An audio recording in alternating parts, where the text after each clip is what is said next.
This is the Millennials in Multifamily podcast, brought to you by Kronos Investment Partners.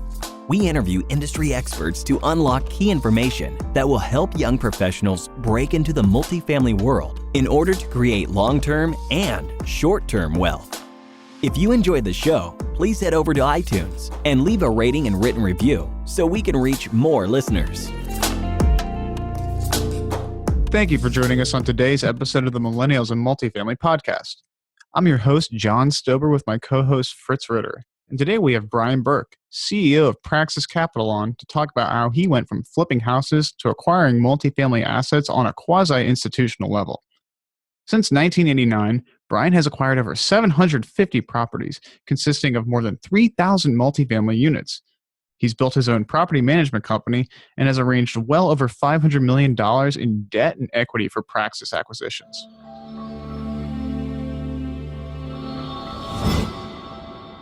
Brian, thanks so much for joining us on today's episode of the Millennials in Multifamily podcast.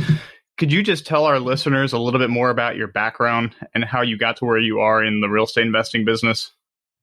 Oh, man. Yeah, I started investing in real estate 30 years ago. So my first investment was a little single family house that I bought as a rental. Didn't even own my own house. And that was my entry into being a landlord. It was a miserable experience. I think I lost money on the deal and thought, gosh, I gotta do this more often. So over the next 30 years, I just kept doing it. And here I am 730 something deals later, and I'm still doing it. So I guess I'm just a glutton for punishment or completely crazy. So with all the pain that you went through on that first deal, what made you decide to do the second one? What else was I going to do? I didn't know how to do anything. So, I didn't really have a lot of options. I still thought real estate seemed fun. I thought it seemed like a way to make money. And I knew that, they say that most of the world's wealth is created in real estate. And, I just didn't want to let that go. Even though I wasn't doing it right, I just had to not give up on that dream. Dreams are powerful things. So you started off as a landlord and flipping houses, if I'm correct? Yes, sir. So now you have a very large private equity firm. You're investing in large commercial real estate projects. A common thing that we hear a lot is that you should just go straight into large multifamily. Were there any skills that you learned while you were doing small single family projects that you credit a lot of your success in the large commercial real estate world? Well, there's not like you don't do a single family home project and all of a sudden you go like, I got this huge skill. I learned this great thing out of doing this single family deal. It doesn't work like that. Instead, the way it is every single thing that you do in real estate gives you a little incremental bit of knowledge. And, repetition and, just doing it over and over and over again keeps adding to that bank of knowledge. And when you start doing bigger deals, you need all the knowledge you can get. So having a bank to pull from is extremely important. So you're not going to go out and do 4 single family deals and go, aha, I got that big skill that propelled me into doing large multifamily deals. Instead, you're just going to find that, that's the road to get there. And it's just one step at a time. Right. So as you moved into these bigger deals, what did that first deal kind of look like that was not single family, more on the commercial side? My first one was a 16-unit apartment building. So what I did is I did a 1031 exchange. I owned a single-family house and I had a condominium, and they were both rented out. The tenants moved out right around the same time, and I thought, I'm going to sell both of these and do a 1031 exchange and buy something. I didn't know what. And I was having a conversation with a realtor who was selling a lot of my flips, and I said, I'm kind of thinking of getting into something a little bit bigger. And he says, you should do multifamily. And I'm like, I don't know anything about it. I don't know anything. I don't know what to look for. I don't know how to read an income statement. And he goes, I'll show you. And he was a CCIM, which is a commercial broker designation. And he's like, I'll show you how to read the income statements and what to look for. And he sat me down in his office and showed me the ropes. And then it was a tremendous learning experience. And after that lesson, it wasn't long, maybe a few weeks or maybe a few months. I don't remember which. He said, I've got this listing coming up and, would you like to take a look at it? So I did and ended up buying it in that 1031 exchange. And that was my entry into multifamily. It was 16 units. It was here in California. So, it was still, for me at the time, was a pretty big purchase. And, I decided that I was brilliant enough to self-manage it and hire a manager that would live on site and I could do everything, that way. And boy, what a mistake that was. But, it set the foundation. Why was that a mistake to hire someone to live on site and self-manage it yourself? Well, because what I found out is I'm the worst property manager that ever existed. I mean, the best way to, propel your business is to surround yourself with people who are extremely talented in what they specialize in doing. And, I was really good at buying real estate. I was really good at, deal architecture, financial, applying for loans and getting debt and equity, that kind of stuff. That was where my specialty was. My specialty was not in tenant drama and, hands-on property management. I learned that fairly quickly. So, when you're the worst property manager, you hire the best instead. That's how I learned I was the worst property manager. I'll put it that way. So in that first deal, did you even have a team around you, or were you doing everything from property management, construction management, sourcing and funding it? Yeah, I didn't have a team. I had a resident manager who had managed other small apartment complexes before as kind of a side thing. And I had, my realtor and I had a contractor. And, between all of them, we kind of figured it out, at least until I finally turned it over to a professional property manager and had it run right. Yeah, I didn't have anything. So 30 years ago, how competitive was the market back then? Because right now, if you're just trying to get into the game, you could be bidding against a lot of other buyers if you're trying to buy a 16 unit. Just the way that you're talking about it, it didn't seem too difficult. You met with a broker, developed a relationship. He taught you how to read the P&L, profit and loss statement, and then you just closed on the deal from there. Well, it may sound that simple, but, I'll tell you, it's a lot more than that. So when I made that first investment, I'd been investing in real estate for about 12 years. When I made my first multifamily investment, I'd been doing single family for 12 years. This broker that kind of took me under his wing, so to speak, probably sold about 100 houses for me. So he pretty much made a living off of what I was doing. So he was highly incentivized to help me grow because, that just benefits him too, right? It's not like I just called him up, out of the blue. I've never done a real estate deal. Show me how to do it and find me a deal. Not going to happen. So when you asked me before about, why should somebody waste their time on the single family stuff? Why not just jump right into multifamily? The barriers to entry in larger real estate deals are steep. And so, you got to find your way in. And that was kind of how I found my way in. It wasn't a particular skill that got me that 16 unit building, but it was definitely that relationship that got me that building. And that relationship was developed from my single family business. So if you had to go back and do your first deal all over again, are there any other types of skills or relationships that you would have really honed in on more or focused on?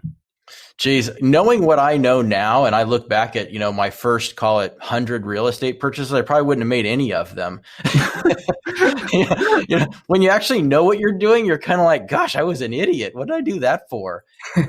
But, that's all kind of part of the learning experience. And that's why I encourage people, there's a lot of people out there to tell folks, go out and just buy the biggest property you can. And, yeah, sure. If you got the money in your pocket and you're determined to go burn through it, go for it. But the bigger the deal, the more amplified the mistakes.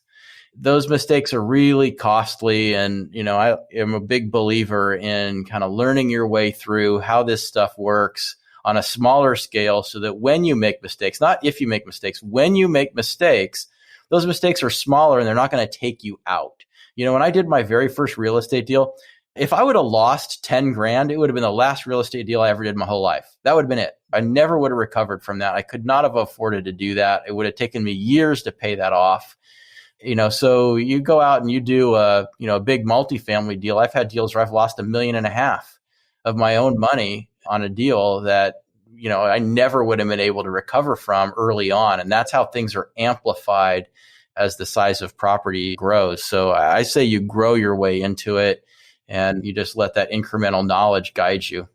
Yeah. So after the 16 unit, what are some of the building blocks that you put into place as you started scaling up? Well, when I started figuring out how to do this right, the building blocks I'd put into place was professional property management was the first one. Realized let's get somebody to do right what I can't do myself. That was one. The second was, just getting good, contractor help, good insurance figured out, kind of get all those components bolted together. And then, the scale really happened when I started looking out of state. And, this happened over the course of the last 15 years. I guess it's actually about the last 18 years. I started investing out of state in multifamily real estate. And that kind of forces you into a bit of a different position. When I'm buying in California, it's my backyard. That's one thing. But when I'm going to go far away, I now have to learn how to, build a team around me. So that forced me into finding really good, competent property management, really good contractors, really good insurance people, build broker relationships in other markets. And that was a really slow and arduous process, but in the end, it paid off. So you're in California, you're operating all around the country in the East Coast right now, right? Yeah, we've got about 3,000 units in like 5 states. We're kind of all over the place right now, coast to coast. So, for us now, we've got an incredible team that we've built over the years. But yeah, so, having a big footprint like that, there's a lot of moving parts for sure. And, having a good team is the biggest priority. So what were you looking for in those property managers to make sure that they were the best ones in their market to manage your property? Well, it wasn't so much what I was looking for a particular thing. What I wanted recommendations.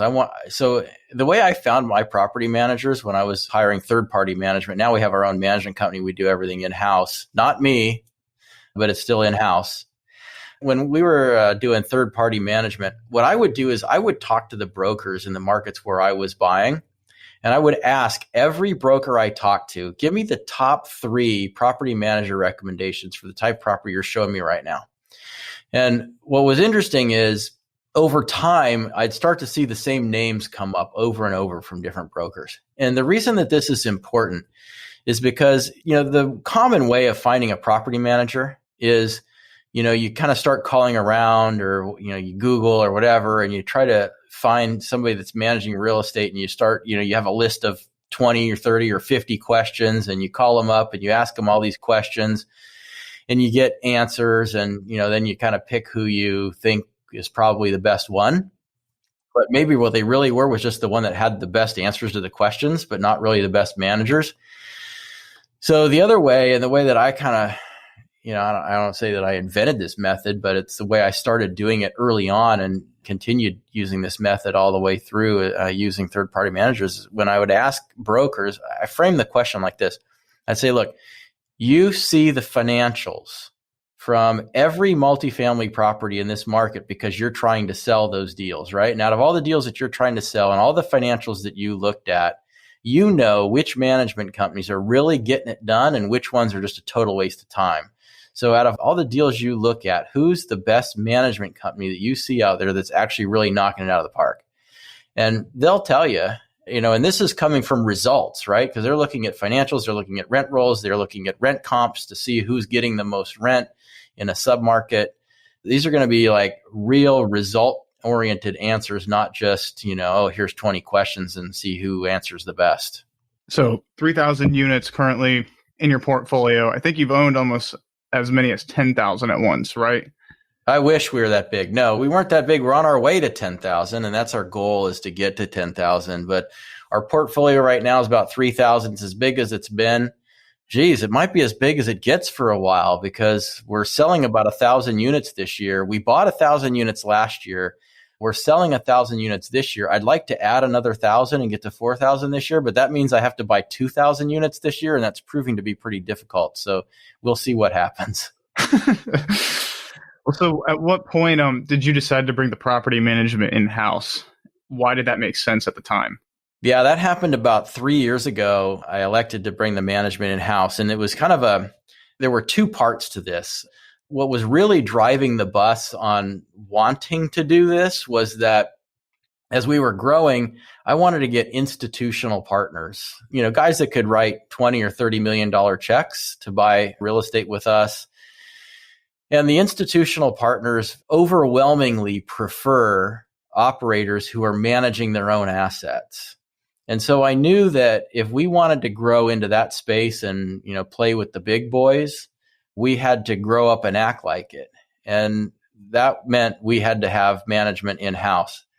Now, the challenge was, I told you a bit ago, I'm a terrible manager. And so that wasn't going to work. And that meant that I had to find someone that could run the management side of our platform better than anybody. And, I didn't know anyone. So it took a while, but, I think about a year went by before I kind of realized and recognized I needed to make this move until the right opportunity came in front of me where I actually had the right people available to me to facilitate that move. And when that happened, it was go time. Once I found the right person, it changed everything. And within just a few short months, we had our management company up and running, and we went national very quickly. So when you have the right person, it makes all the difference. So the thing I'm taking away is surround yourself with the right people. Exactly it. Yeah. It kind of, the theme keeps going back to the same place, doesn't it? Brian, I was going to ask, what is your role kind of today? I know you said back when you first started, your superpower was kind of like the debt arrangement, finding the deal, sourcing it, all that kind of stuff. Is that still kind of your role, or are you more of a overseer and asset management type of role? Yeah, a little bit of both. So, mainly my role is to oversee the whole operation and the whole team. But also, we're kind of front and center on, raising the money to acquire the asset and placing the debt. So debt and equity is probably my biggest responsibility.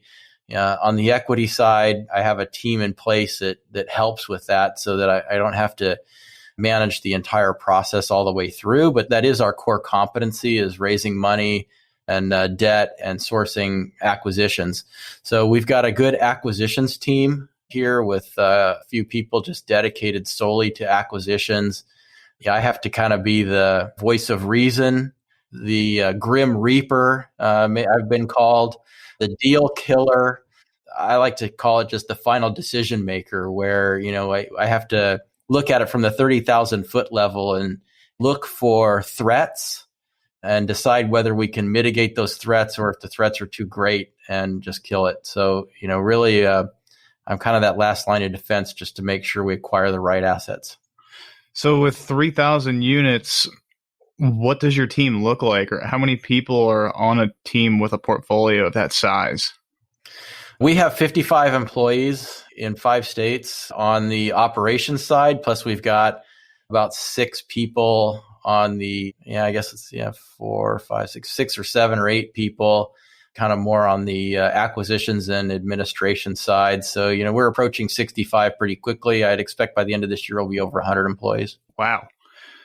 So with you buying and selling your properties, though, when you sell those properties, you're losing your income stream. How do you grow to where you can keep hiring employees? Just a portfolio growth, really. The most of the employee headcount is on the management side. So, those folks are assigned to an asset, and that's, where they spend all of their time. So our smallest properties, 94 units, and we have one maintenance person and one manager there. Our largest property is 539 units, and I think we have about 10 employees at that site. So, each property has its own site staff. And, obviously, if you sell your 539 unit property, you just lost a 10 head count because they're going to go with it, most likely, unless you have a place to move them off to. So we can grow and shrink headcount as we acquire and dispose of real estate. But ultimately, our goal is to continue growing and adding to our portfolio. And as we can continue to do that, we can retain those staffs in many cases from a property that we sell and put them in our next acquisition and have them work from there. So the revenue stream, really, what's servicing that headcount is the management fee and reimbursements for those employees directly from the property's operating statement. I mean, that's really where they're paid. They're paid from the property anyway. Okay. So does it help if you kind of have a home base in 1 or 2 markets as opposed to being all over the place when you're constantly hiring and letting go of staff? Yeah, it depends on, the scale of your operation. For most smaller operators, it makes a lot of sense to be in one spot. We're fortunate in that, while we have properties in a number of markets, we do have a pretty significant concentration in the Atlanta, Georgia market, where we have about 1,700 of our units are in that market alone. So, it enables us to have a little bit more corporate infrastructure there, as opposed to, like in Tampa, Florida, we only have 232 units in that market. So we have a little bit less corporate infrastructure there, but doesn't mean that we spend any less time there when, our executives are on planes to make sure that we're getting eyes and touch those assets on a regular basis. So, Brian, I want to ask, with the current situation going on and being in the business for so long, you've been through multiple cycles. What effect do you see this coronavirus in terms of real estate? How do you think it's going to affect it? In a number of ways, both positive and negative. I think it's a significant threat to operations in the short term. We're certainly implemented, we have written emergency procedures and guidelines that we have as company policy that we've actually triggered and enacted some of our emergency protocols on the asset level. We're doing a number of other things to identify threats and manage our revenue. We just went through a study of the employment base of all of our residents to determine what our exposure level is to the most at-risk employment sectors, just to get ahead of, how bad the damage is going to be. I lived through 2008 and survived that market cycle, and it was brutal, absolute bloodbath, where, our occupancies were drugged down into the 60s on some properties. I ended up servicing the debt on this one property for $15,000 a month out of my own pocket just to keep it alive. And so, I've definitely kind of been there and done that and felt the pain. There's going to be some pain in the future here that we're working on managing our way through. And, right now we don't know the extent of how deep that pain is going to be. But from an opportunity standpoint, I think a lot of newer apartment syndicators and, more inexperienced owners are going to get wiped out.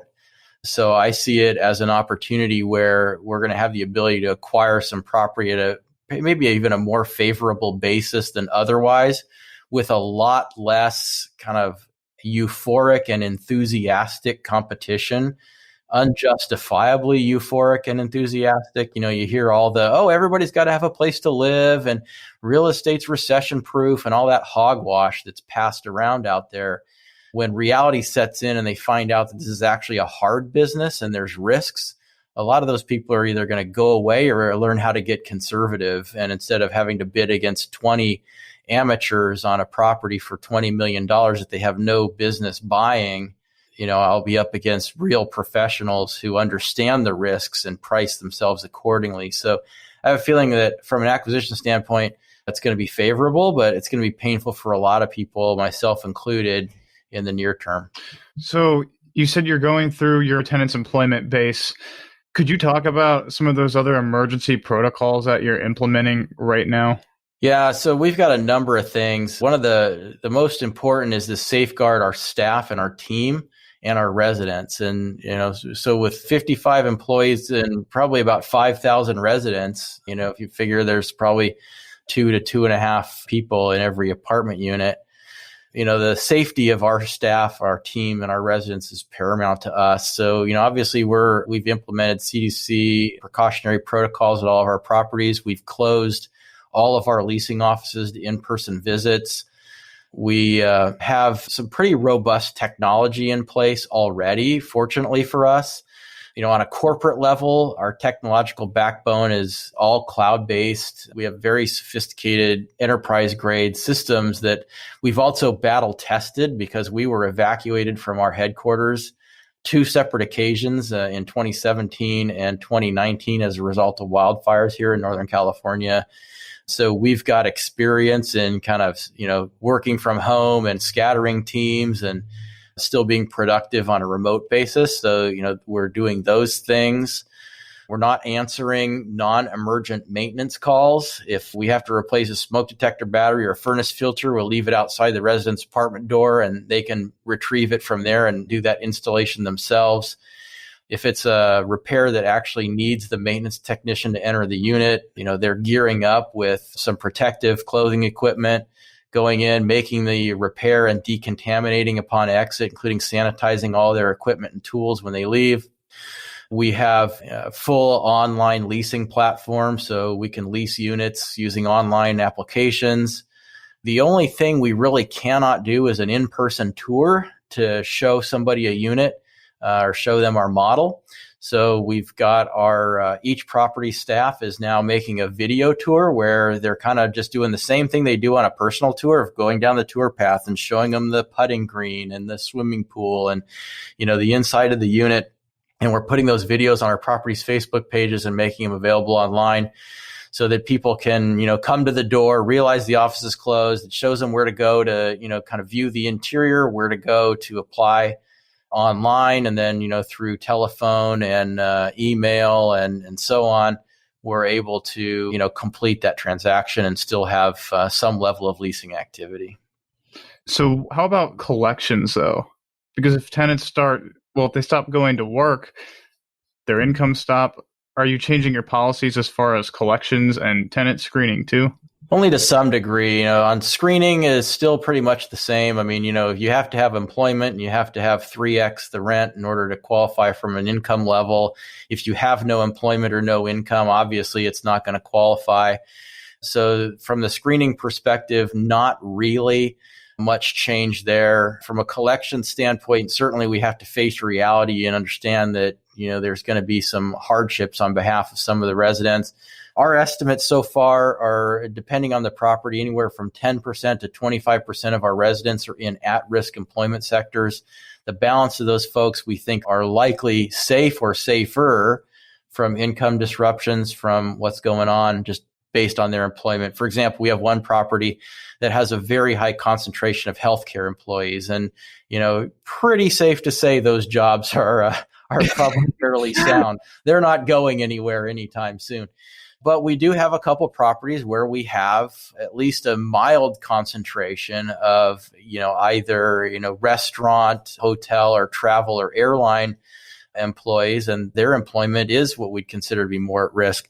If the residents have historically been current on their rent, we're going to work with them to help get them through this crisis. We've partnered with several nonprofit agencies that are at our disposal to assist residents both with credit counseling, advice, in some cases even financial assistance to assist them with what's going on. We've also been in contact with unemployment bureaus in our jurisdictions to find out about what the requirements are for people to obtain benefits if they have cut hours or lose employment as a result of COVID-19. So there's a lot of things that we've been doing on that front. A last stopgap measure is looking at a lease modification that will allow people to that have historically been current to skip some portion of rent in the short term and make up for it by amortizing it over the balance of their lease term. In some cases, if we're fairly certain that they have the capacity to fulfill those agreements going down the line. So we've got a lot of procedures we're putting in place to try to do our best to make sure that we maximize payments and income during this crisis. So as an investor, or if I was an investor in your deal, I would love that you have a game plan and you're starting to make those adjustments. Do you think that your scale has given you the ability to incorporate some of the technology into your business, or are these things that even a smaller operator could implement? I think our scale absolutely plays a role.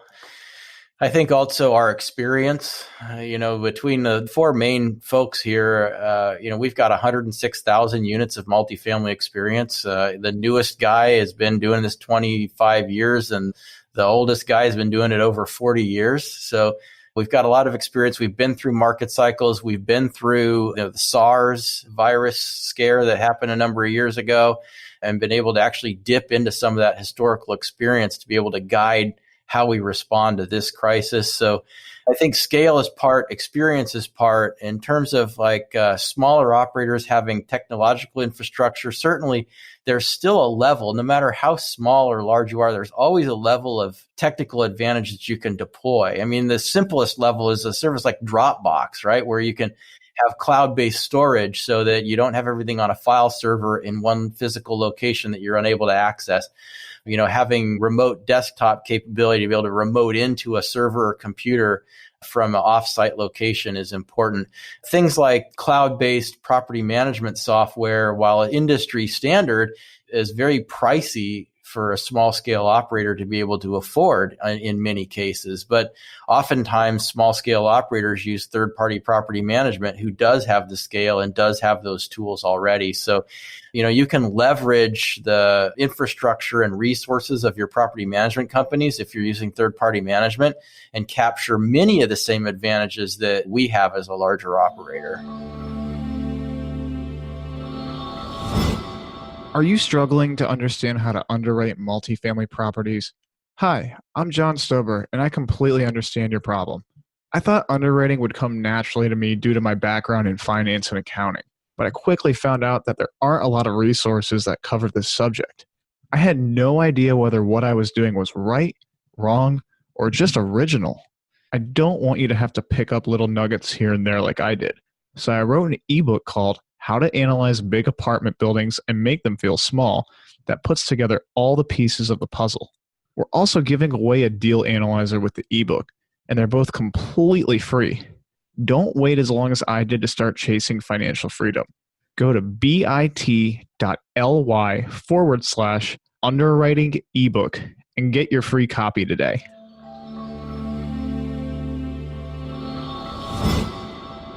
So, Brian, it's clear that you've definitely planned for something like this, and with your experience, definitely gave you a lot of the operational know-how of how to handle it. How have you changed your strategy in the past couple of years, knowing that a recession was probably due?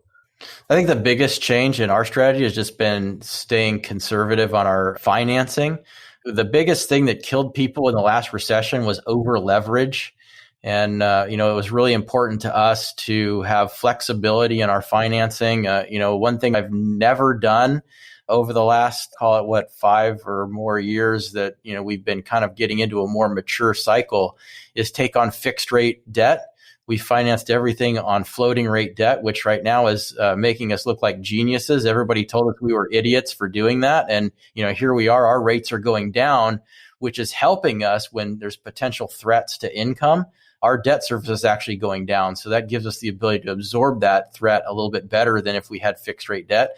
But what it also does, it allows us to refinance or sell anytime we want without having a humongous prepayment penalty. People who finance on fixed rate debt right now are hating life if they were to see what their prepayment penalty is going to be, especially now that treasuries have dropped to near zero. Those yield maintenance penalties are going to become enormously punitive. So that doesn't give you the ability to refinance, maybe pull a little cash out to be able to survive this downturn or sell to be able to just get out. So we've been very conservative in the way we finance. We've used floating rate debt so that we can sell if we can or if we need to. We can refinance if we want to and get a little bit of cash. But we also have not ran up our loan to value ratios so high that we're stuck and painted ourselves into a corner. I think it's really important to have equity. So, even when a lot of people are trying to maximize how much debt they get to minimize how much money they have to raise, we've been turning down larger loan amounts and just raising the additional equity because it's just safer. And right now, the only way to make money is to survive to the other side of any kind of problem or issue. And, here we are. There's a problem or issue at hand, and some of us will survive and some may not. And oftentimes for those who do not, it's a result of having too much debt. So real quick, could you tell us what yield maintenance is?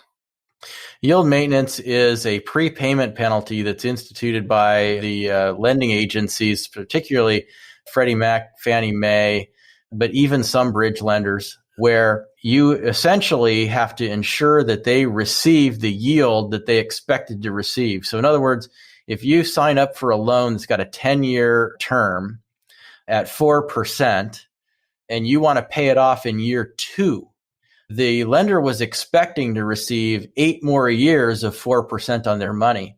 So in order for you to pay them off in year 2, you have to ensure that they still get that 8 years worth of 4%. And that adds up big time. We had a deal that we bought a year ago exactly a year ago, where they had a 12-year fixed rate loan and they were 2 years in. So they had 10 years left on it. It was a $11 million loan and it cost them over $1.5 million to get out of that loan to satisfy that yield maintenance requirement. So it's a punitive way of having lenders handcuff you is really what it is. That's huge. $1.5 million on an $11 million deal. Lesson. Holy cow. So with lower leverage, though, does that translate to lower returns? Sure does. Yeah. You know what? Who cares? I mean, your return on a deal you lose in foreclosure is negative. So, I can outperform that guy easily. 100% loss is an easy one to beat with a 10% return, right? So returns have to be thought of as a risk-adjusted return. And the way that people get higher returns is generally one of three things. Either A, they pay a lower price. That gets a higher return. Well, you guys probably know this is a competitive environment and getting a lower price is probably not an option. So that one's out. The other way is they can aggressively underwrite. In other words, they can inflate projected income. They can underestimate projected expenses. They can manipulate the exit cap rate to come up with a higher resale value than what they're likely to really achieve. And that will pencil out to higher returns. It won't deliver them, but it will allow that person to show prospective investors a potentially higher rate of return. That's the other way. The third way to elevate returns is to take on added debt. So, given the same amount of income, let's say the income is going to be $1 million. If you only have to raise, $10 million to get that $1 million of income, you're going to have a higher return than if you had to raise $20 million to get that same $1 million worth of income. But the guy that raises $20 million is going to be a lot better positioned to survive a downturn than the guy that only raised 10 because that meant the other 10 came from added debt. So layering on debt is another way to juice return. So when you look at return, you have to look at it on a risk-adjusted basis. How much risk am I taking, and is that return worth it? So syndicator A promises a 20% IRR, and he's using 90% to value bridge debt that's due in 3 years with a relatively high interest rate. Syndicator B is buying the same asset with the same expected income, and he's financing with 65% LTV floating rate agency debt. And syndicator B is promising a 13% IRR. Well, many people would say, geez, I want the 20% deal. I would say you might want to look at that, 12 or 13% deal because, that one's a lot safer investment. It isn't stacked up with debt. It's more likely to survive a downturn and be there to live another day. Whereas the 20% could turn into a 0%, or it could even turn into a partial or total loss. It's like Warren Buffett says, the first rule of investing is don't lose money. Don't lose money. Yeah, I had a friend of mine that I met a number of years ago. He was a money manager for a very wealthy family that's in the, probably top 50 or 100 families in the country. And when he was hired, the guy told him, he said, I just want to tell you one thing. He said, I'm already rich. Don't try to be a hero. Just don't lose my effing money. And that was his marching order. So from there he went. It's a hell of a first day. Right? Yeah, right. That's what you call getting jumped in. Yeah. So now that you have 3,000 units, and you're continuing to acquire, in what other areas is your company growing? Are you adding on other arms in addition to the property management? Are you doing development, developing software, offering consulting? Where's the next stage in your company's growth? Well, outside of consulting, which we've never done, I don't have any plans to do. I've almost done all of the other things. I already developed software. The software that we use, in fact, is a proprietary platform that a lot of which I wrote myself. So that our software development, I'm kind of past that now. Now it's just software maintenance. Good business. Yeah, not bad. And then let's see, we started property management. That was a few years ago. So there's that. We started a lending operation where we do some real estate lending, bridge lending. So that's another arm to our business that helps us be a little bit more recession proof. I believe in the multiple streams of income philosophy. On the development side, I've kind of been there and done that. And I've done various kinds of development, from building a self-storage facility and a lakefront resort, motel, and, a variety of different things. And I got to say, I don't really enjoy development. I have no plans to really get back into development. However, we are involved in a project to build homes here in the community where we live. We had a wildfire that ripped through here 2 years ago, leveled about 5,300 homes. So we've partnered with the largest home builder in our county to do a joint venture to rebuild homes in those neighborhoods. So we've been buying up lots and building homes for spec here in the local area. So we've been doing that for a couple of years and starting to cycle through some sales there. So, still kind of seeing some activity on the single family side, in addition to, the multifamily business and lending and a variety of other things. So it definitely keeps us from getting bored. Yeah, it sounds like it. But when did it make sense to diverge from just the multifamily and take on those other arms? I'd say really it went the other way around. I've been in single family since day one.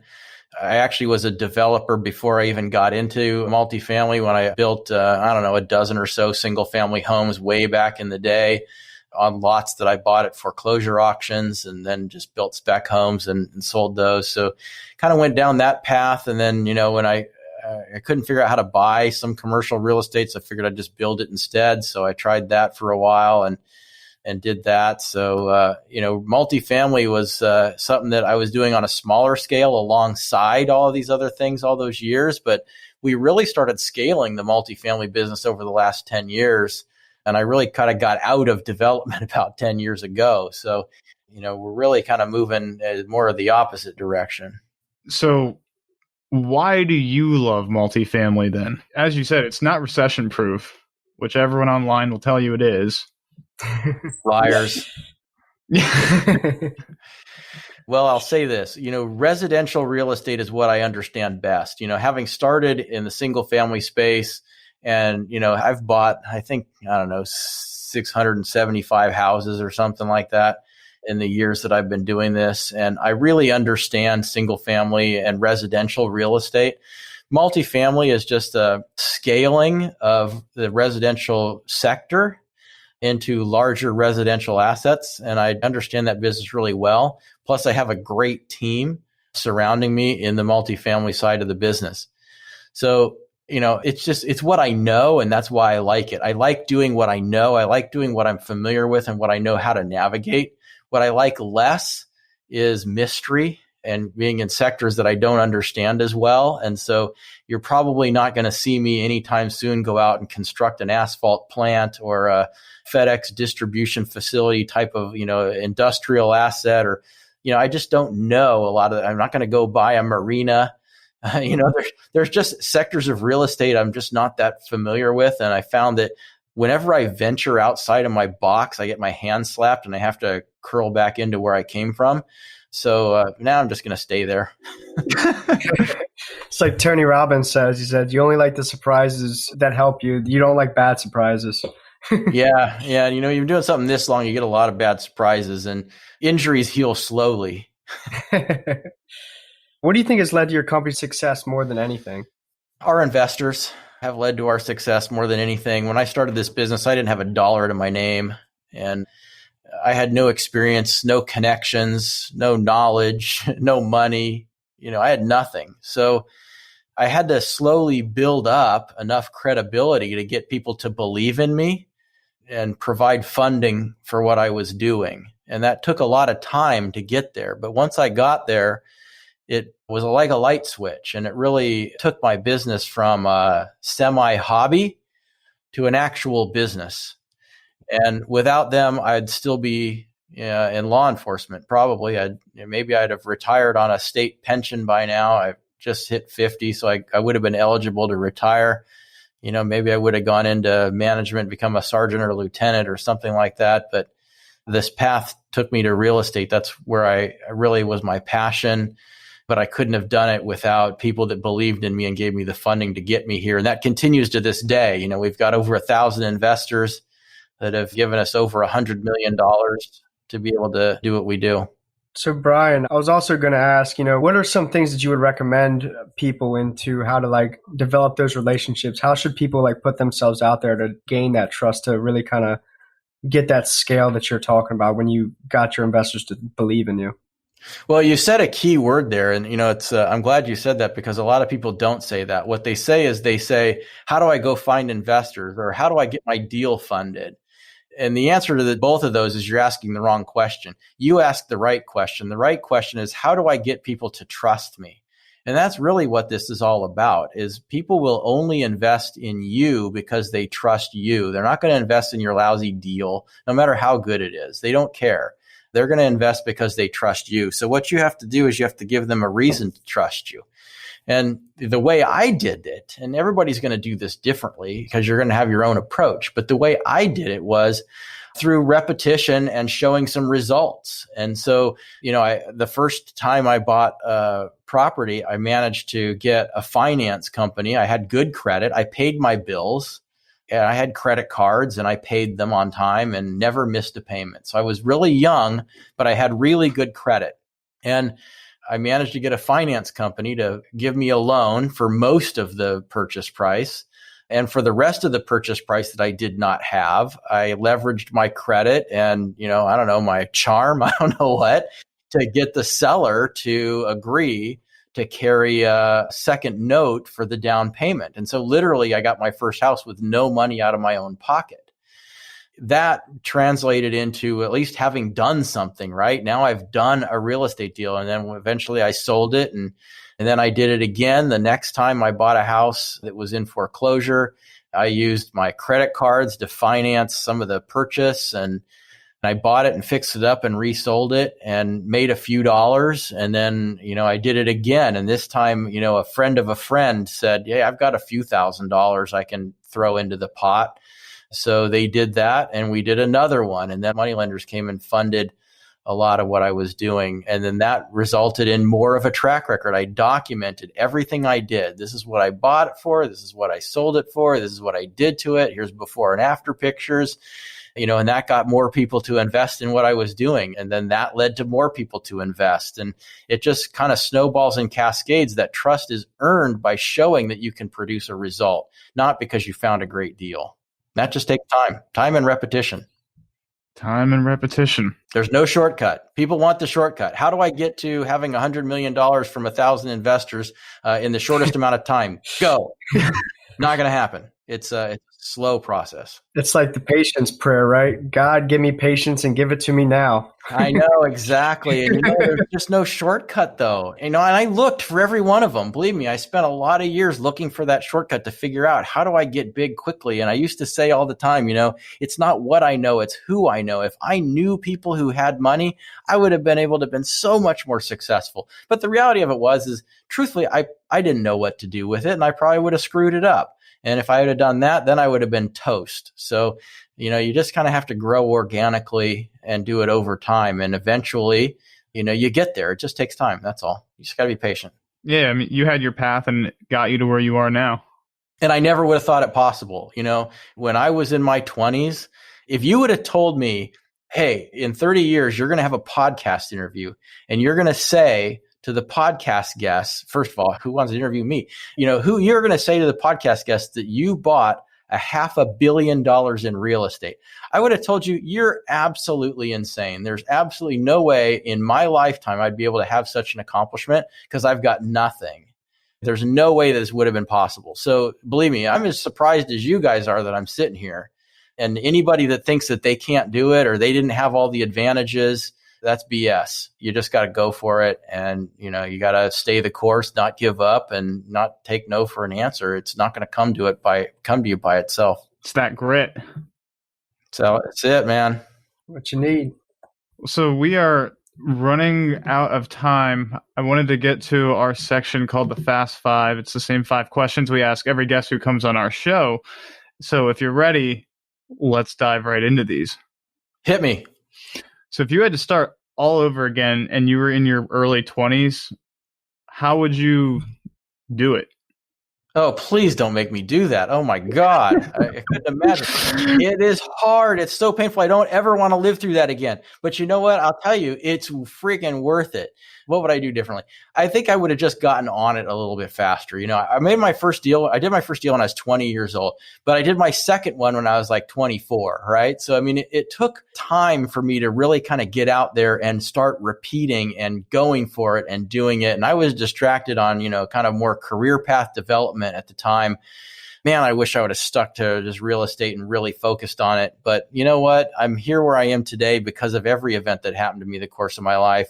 Had anything been any different, I probably wouldn't be where I am now. So, just know everything happens for a reason. Don't try to do anything differently. Just, do what you think is the right thing to do. And all those pieces are actually going to fall into place. So second question, how do you see young professionals adding the most value to experienced operators like yourself?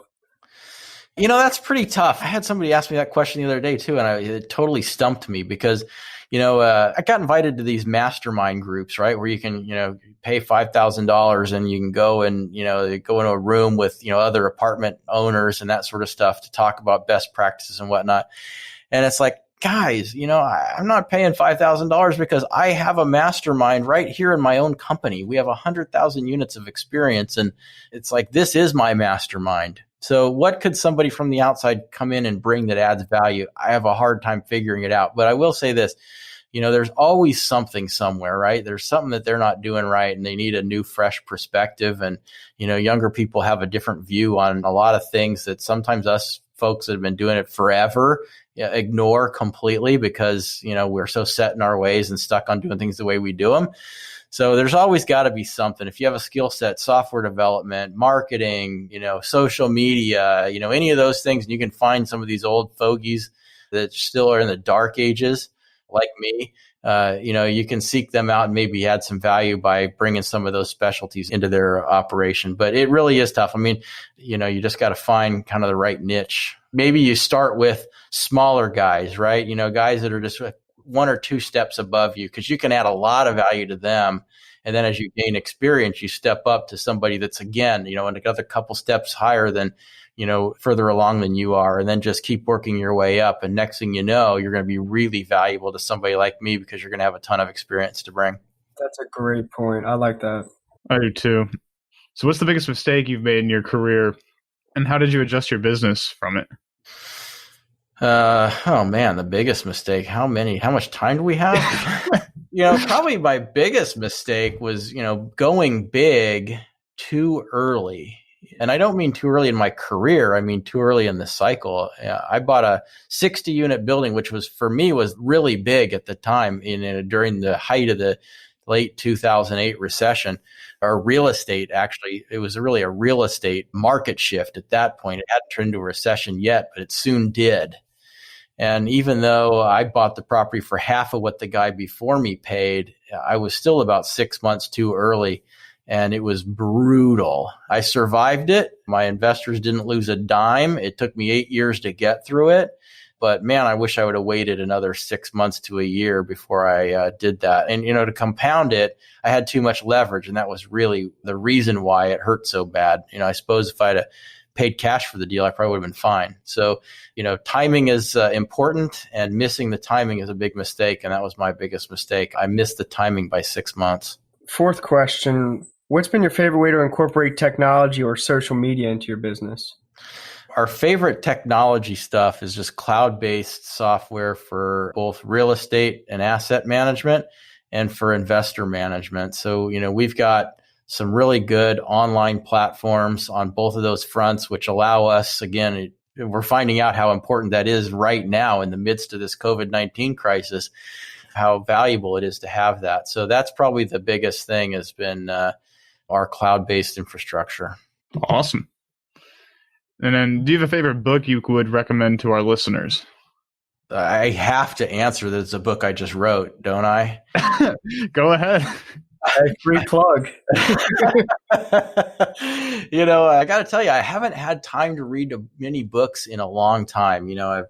I've probably if I'm lucky, I'll read a book a year. I mean, one of the better books that off the wall books I read a while back was a book called Real Leaders Don't Do PowerPoint. And it was an interesting book on giving presentations and kind of talking to people and, kind of how to, as a public speaker, at conferences and events, it's important to be able to convey your message clearly and not be boring. And that was pretty good. Another one I read was, I think it was called TED. It was the guy that runs the TED Talks thing. He wrote a good book on presentation. Presentation skills are invaluable in this business when you're raising money. So I think those have probably been the best ones. But, of course, there is the book I actually just finished writing. My wife's been telling me for, 20 years I should write a book. And I'm like, no, it's like, I don't know enough. I'm not smart enough. I'm not a good enough writer. I don't have enough experience yet. And it's like, you've done 700 deals. That's not enough. I need more. So finally I caved and I wrote a book. Bigger Pockets is publishing, and it comes out, I don't know, like probably the worst time ever, like in a week or something like that. We'll see what happens. It's called The Hands-Off Investor, and it's a book that is there to educate passive investors how to find real estate syndication investment opportunities, and once found, how to properly vet and analyze and underwrite both the sponsor that's presenting you that opportunity, but also the real estate and the opportunity itself, and avoid making mistakes and investing in the wrong deal. So nobody's really done this before. So I'm kind of excited and very proud to be breaking some ground here and helping people avoid making bad decisions and losing their money. Yeah, that sounds like a really good book. Yeah, Brian, I want to do a little spin-off of that last question. What was one of the most influential books that you read that you felt maybe helped or encouraged you along the way in your journey? Rich Dad, Poor Dad is one of them. Yeah, hands down. I can probably say there's two books probably that have been the most influence on me. The first one was Donald Trump's book, The Art of the Deal. And, I read that book when I was 18 probably-ish. It got me to thinking about an entrepreneurial mindset and doing real estate deals and kind of a world that I had no introduction to at all until that point. So that really kind of helped shape me to say, like, oh my gosh, there's this thing and you can buy skyscrapers and stuff. How cool is that? When you're a kid, you don't know.